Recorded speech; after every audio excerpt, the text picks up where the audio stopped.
Good morning, everybody. Thank you very much for joining us. And I'm delighted to be on stage with Cynthia, Jelena and Princess Beatrice. We're going to be discussing today the use of social media in philanthropy, the successes, but also the challenges, and then also how you make sure you keep engagement with your audience. But first of all, I want to get the elephant in the room out of the way and say congratulations, Princess Beatrice, to your family and your sister on the wedding. Thank you very much. It was great. And also to Cynthia, who's just joined us straight from her honeymoon, has come to Lisbon to join us today. So congratulations on your wedding as well. So Princess Beatrice, if I could start with you. Yep. As a member of one of the most widely watched royal families in the world, what advice were you given as a child about how to use social media? Well, I think, in the age we are now, I think, social media and the presence of social media, I feel like we have such a great opportunity to use it to be able to curate your own messages, to be able to really truly use it as a powerful force for good. I think that the most important thing, though, is that we can give young people the tools to deal with it. I know that in my own life, some of the greatest messages that we've been able to talk about we've done that ourselves. I think my generation is the generation that focuses on social media, that to use it as a tool for good. So I think as long as the message is authentic, and you're really talking to the root of the issues, then you really can inspire young people to communicate and be empowered as well. Did you use social media much as a child yourself? Facebook came out when I was 18, so I had some of the challenges with learning what it was like to use a new platform as well. And I think bridging the gap between social media as well as regular media, that was actually quite challenging when you want to really feel like you're contributing and being a part of it, and also as a user as well as a kind of network and a message platform. I think when I first started using social media, I was a regular user, like any regular 18-year-old girl, and some of the challenges of that were other media outlets wanting to pry, and I think as we grow up, I think we learn that curating your messages and being very clear about what you want to achieve in the world, and using this great outlet as a force for good is very important. So I expect you became quite good on using privacy blocking, things like that as well, to make sure you could control it. Yeah, privacy is something that I think probably a lot of people in this room are dealing with as well. We've got a lot of debates now around data privacy and making sure that what we're putting out online is respectful. And I think one of the big focuses that I want to make sure that young people feel like they have the tools in order to feel not only safe online, but that they can use it as a powerful force for good. They can share their stories, but also feel protected. We've talked a little bit about what it's like to be bullied in the public domain, and I would like to think that even though that is a use for good, that we can make sure that young people have the tools to thrive with this as their support system. Right. Now, of course, you're using social media in a different way as part of your professional life with Afiniti, and also all the charity work you do, Big Change Charitable Trust, and all the other charity work you do. How important is it to use social media in philanthropy? I think, social media, I think any media is a great way to, it's a great way to curate your own messages. And I think when it comes from you and it comes from your heart, that's kind of the raw essence of what you're trying to achieve. So every time, we've been very lucky over the years that we've been building our foundations at the same time that, Facebook and Instagram and these are also, been building up their usership. And, when you look at some of the great accounts that you can sort of collaborate with, and I believe in collaboration and also really focus on some of the key messages, then social, you can really make sure that your message is out there and it's curated. Yes. Jelena, of course, married to one of the world's best tennis players. You built the foundation together, focused very much on helping children in preschool education. How important has social media been for you to build the foundation? Well, the foundation was founded 10 years ago. Back then, we didn't have such a heavy use of social media. Today, I don't even know how we did before, in a way. Social media has become such a big part of what we do that I don't even know how anything else existed before. It definitely adds a lot to our foundation, especially to communicate to the parents, to the teachers, to share all the examples, good examples and ideas, because in those critical times where the children's brains are developing the most, and that is from 0 to 6, that is the time for us to make the biggest impact in their lives and also for all the society, because when we put strong foundations for them, when they develop in the good human beings, then we are preventing all these horrible things that are happening in the world today. If you see a lot of depression, suicidal thoughts, wars, anger, hatred, not to mention crime rate that is going crazy. So those are all the things that we missed out preventing on the crucial early stage of the lives of the family, because that's when the families are most vulnerable. When the child is born, that's where we are completely lost and we have no idea what to do. I can say that for me as a parent. I'm struggling every day to meet my expectations and then the expectations of the public. So overall, it's important for us to share with everyone and inspire And what examples them. do you have of where social media has been successful for the foundation? Yeah, we have great examples. Say there was a flood disaster in our country a few years back, and my husband has won the tournament in Rome. And because we are a small country, we come from Serbia, and the disasters that happen in our country are not so interesting for the wider population. While we needed help, we were stuck. And so he invited, through the media, his press conference, he invited journalists to write about that. He invited his fans to share, and he donated $500,000 of his prize money, which incentivized all the other people who followed our foundation to match, or and we raised $2 million for this relief fund, and which was really, really important. Right, great. Thank Cynthia, you. Thank an you. expert in branding and in social media as well. How is social media reshaping philanthropy? I think it's a really interesting question, because it used to be that celebrity status or having a certain amount of reach, a lot of causes and a lot of organizations would reach out to people, and you could really support and back lots of them, and it could be used as a tool to build your brand without necessarily having as much active work being put into the organization. And now we're seeing is that people have to really choose things they care about, and they have to step aside and step away from the message being about them, because it's not. They have to really care and invest time and understand what they're talking about, and that is having a greater impact in areas that I think the population cares about, because that's where you're going to want to spend your time.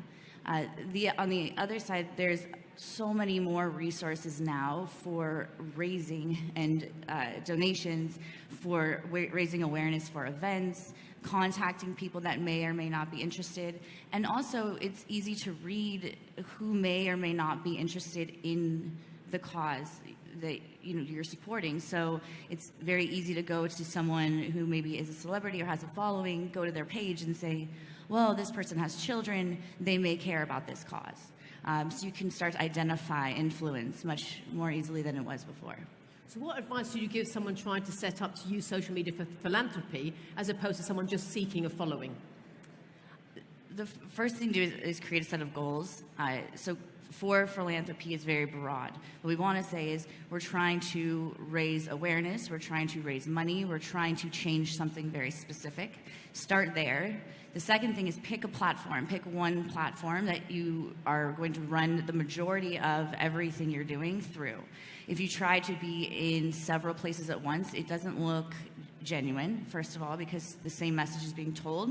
And when you are someone that people follow because it's you, if they're following you in multiple places, it gets a little distracting if this message is across the board. It looks like you're not putting it out. So pick one place. And then the last thing is really understand that it's not about you. It has to be about the message. People will come at you if it doesn't sound like you are being genuine and you really care. And make sure you're, putting out the progress. Every little tiny success, if you do care, share that with your audience, because they'll start to get excited as they see progress. But again, the very first thing is make sure you know what those stepping stones are, so that you can share it with the people that are involved and following you, and so that you're actually achieving something and it's not just a blanket post. We mentioned some of the challenges here, and Princess Beatrice, you mentioned bullying. You've spoken previously about being bullied yourself on social media. How did you personally deal with that? And what would your advice be to any young children, girls, boys, who are also being cyberbullied? I think, the nature of social media now, this is something that we're all very, very focused on.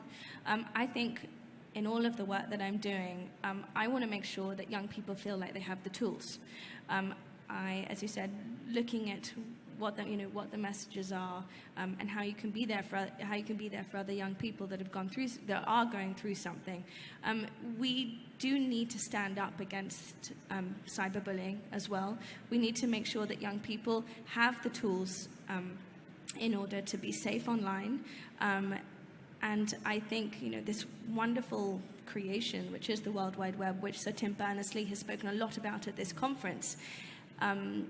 It is such a great tool for access, and we're seeing so much change that's happening for the good, but we also need to make sure that the young people feel like what they're putting into it, they're also getting something out. I think collectively and through collaboration and through real strong targeted communication, we'll be able to try and change some of the narratives. But I speak from the heart, and speak for, if I could do one thing to stop, a 13-year-old girl looking at her Instagram account and feeling like the society and her community is not there to support her, then I did that one thing. And I wish that I was sort of more of an academic, but I think we've had a lot of great panels in this room particularly about how the fake news, the cyberbullying agenda is really starting to change, so that everybody can feel protected, not just those that are interested in using it for social good, but those that are interested in how they want to build their businesses or how they want to have that communication. I believe in community, I believe in collaboration, and I think with those two things, we can really support the next generation to feel like they have a mouthpiece for good. You said that young people should speak out. You spoke out, and I believe you went to your mother. Was she a good support for you? Yes, she's been through a lot, and she's been. I would describe her as a philanthropreneur, really, and I think that, especially when you are, when you're a young person, you're navigating lots of different challenges.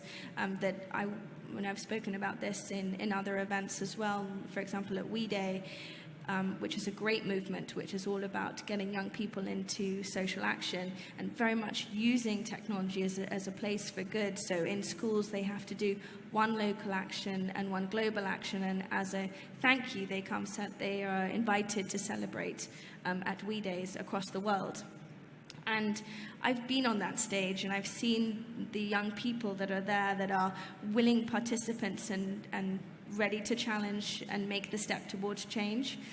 And that's what I want to, and that's what I'd like to provide the tools to do. And social media and the communication and finding your right message. And Cynthia, I completely agree with you. Using it as something that you can be authentic with and speak from the heart, that's the recipe for success.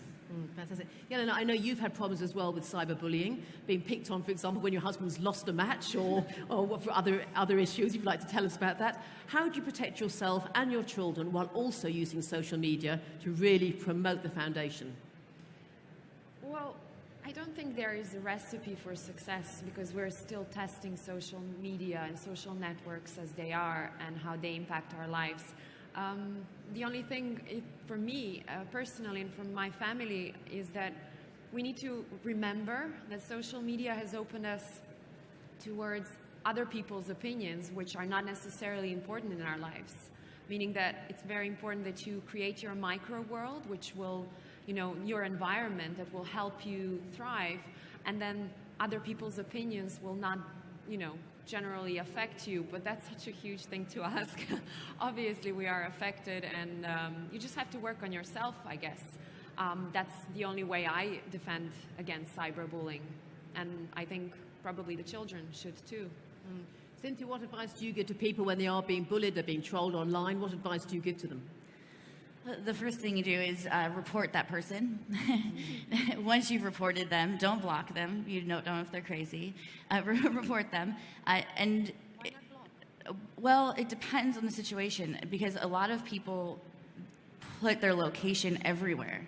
And so when you block someone, it is very easy to create a new account, figure out where someone is. And if it is a certain situation, which I've actually been in years ago, where someone is trying to find where you are, then you've upset them. It's much better to make the social media site aware, because that's what they're there for. It's their responsibility to help you. Absolutely report them and avoid blocking. You can always remove their messages. If it's mild and it's just a difference of opinion and you are using your social media for a certain cause, have a conversation with that person, because there's very few times where you address the question or the accusation where that person won't have a conversation with you. They're on your page. They're obviously interested in something about you, even if it's from a negative end, and you can actually flip that around. And the last thing is really more for parents and people around that person, because when someone says something negative to you, you're going to take it in and you're going to hold it, and you want to be that strong person, but none of us are. If someone here tweets or Instagrams me later and says something horrible, like, it's going to hurt my feelings no matter how strong I am. Yeah. But just be aware of their page. When you see something, say something, make it a conversation so that it's not just being held inside. Get it out, talk about it. Great, thank you. And I think we've got some questions coming in from the floor. Just before that, how do you make sure going forward, you can't say it's done, it's dusted, you've got your following, how do you make sure you keep an audience engaged? How do you keep getting that message out there? In this scenario of using it for philanthropy, I think we've got so much that we need to achieve in this world, and I think that if the audience is developing, the young people are developing, we've also got to keep going as well, and be authentic and be true to your passions. And Cynthia, I really loved your point, what you just brought up just then about not holding it inside. And I think we also need to make sure that, as we do everything, that we have an online and an offline place to be able to share some of the challenges. Yeah, now how do you keep building your audience? How do you keep your audience engaged? Well, I'm actually enjoying so much the conversation here. Well, I guess with the content that, I find it very important to be truthful to who you are, not pretending to, there are lots of requests, do this, do that, and then you become somebody who you are not. And the foundations in particular, they need to stick to their vision and their mission and not what's popular, because that's completely sending the different message to the donors and to the recipients in any way. As for the individual brands, just being authentic, being you in everything you do, and then you will find your niche, and that niche will respect who you are, and your message will be, more impactful. Cynthia? I think it's a little different for me, because I have a following for a different reason. And that's important to understand, is why people follow you. So it's because you're you, or you're doing something, or there's a part of your life that people are really attracted to. For me, it's always been an educational process. So a community conversation, discussing, keeping people involved in what is going on and what I'm doing. And that's where the follower base came from. So education, conversation are really important for me. And if I can ask you, what is your one favourite example of where social media has been used for good, where it's created good. Princess Beatrice? Actually, one of my favorite examples is a charity that I work with called Charity Water. They launch themselves very much in this social media world. And one of my favorite examples is last year I worked with them and we built a well in Ethiopia. And every time that I go onto my well, I get a geotag alert on my Twitter account. So I know exactly that when I got involved with them, I know exactly where my money went, and I know that how many people are benefiting from the well that I was able to partner with Charity Water to achieve. So that's a very small thing about how it can be used for good in terms of this reporting systems and measurement and impact measurement, because measurement's key. So that's a really good, that's a very personal example. Yelena, you mentioned the flood appeal for start. Another example of where social media is being used for good that really stood out in your mind? There are quite a few, actually, and I enjoyed just a recent fundraising campaign that happened as a spontaneous reaction to the immigration that happened, the separation of the families on the borders of Mexico, where a couple has opened a page and they've raised over $20 million on Facebook, which was remarkable, and they've supported the charity called Races, which is paying legal fees and trying to unite families together. I also have enjoyed seeing the movements with the hashtags that people generally connect, which is Me Too movement, or you even have the Giving Tuesday as a great example of how many foundations are using certain hashtags to create the conversations and then lead people to that direction. And Giving Tuesday brings millions of dollars to the different organizations. I can go on, but they're funny. Thank you. Thank you. And Cynthia? No, we're out of time. I worked on this nonprofit that these two little girls had something called Batten's disease, and they were sisters.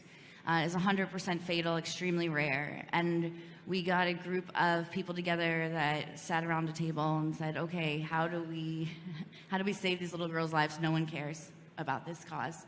And we went out to all of these celebrities, and it was really interesting, and the reason I bring this up, we were able to raise $7 million in the first year and actually save the girls. They're still living. What the interesting part was that we had all of these celebrities sharing it, and there was a drop-off point. And I'm a little bit nerdy, so it turned out that if you just changed how people were able to donate, if it was 1 click versus 2 clicks versus 3, it would increase donations overall. And then the second thing is that people put a lot of pressure on the celebrities to donate themselves because they were sharing it. And I thought that was really interesting because even if they weren't initially going to donate, once they had shared it, they felt a pressure from their audience to then either match or donate after. So that's my favorite. It's the Charlotte and Gwyneth Gray Foundation. Small plug. Fantastic. Thank you very much. And we've run out of time. So Cynthia, Yelena, and Princess Beatrice, thank you very much indeed for your time today. Thank you so much.